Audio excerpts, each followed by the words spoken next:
We begin with the killing of another Philippine journalist, hard-hitting broadcaster Percival Mabasa, or more popularly known as Percy Lapid. Single deadliest event for journalists in history, ang Maguindanao Massacre noong November 23, 2009.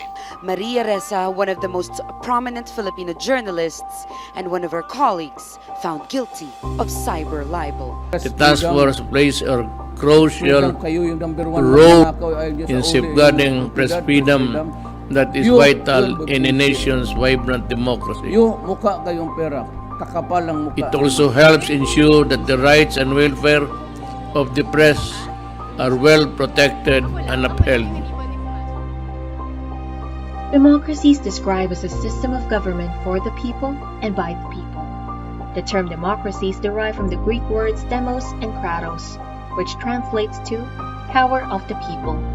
As such, press freedom can be considered as a part of democracy, since it means that the media can provide platforms for people to have an open exchange of freedom and ideas without having any interference. But what happens when this freedom is threatened? What happens when coercion, threats, or fear-mongering from authorities or others jeopardize this freedom?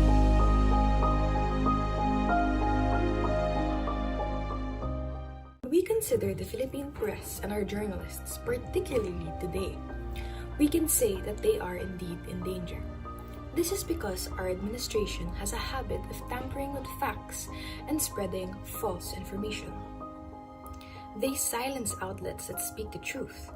Press freedom still exists in our country, but I believe it is being undermined by our current administration. ABS-CBN, a news and media outlet that exposes our country's harsh reality, has been shut down. Percy Lapid, a radio journalist, was ambushed and killed. These are just a few examples, but there are numerous others.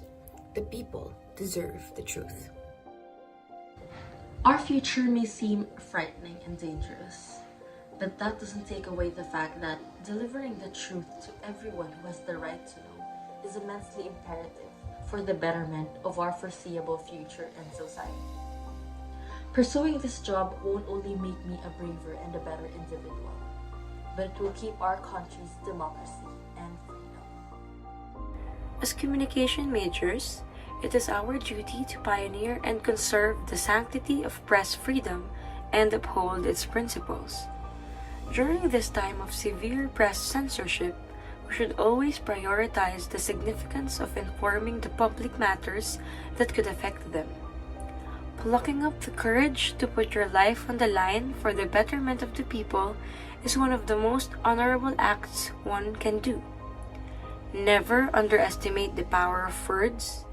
Never underestimate the significance of press freedom. I think this is a very timely and relevant issue, even up to now. We see cases of journalists, lives being threatened, if not ended, simply because they were just doing their jobs. And we can see this case in Percy Lapid, if you guys are familiar with it, and the aftermath of that event. However, considering everything, I think it is more important to keep this profession, being a journalist, in this industry alive. Because without journalism, we would not be an informed people, we would not have a voice.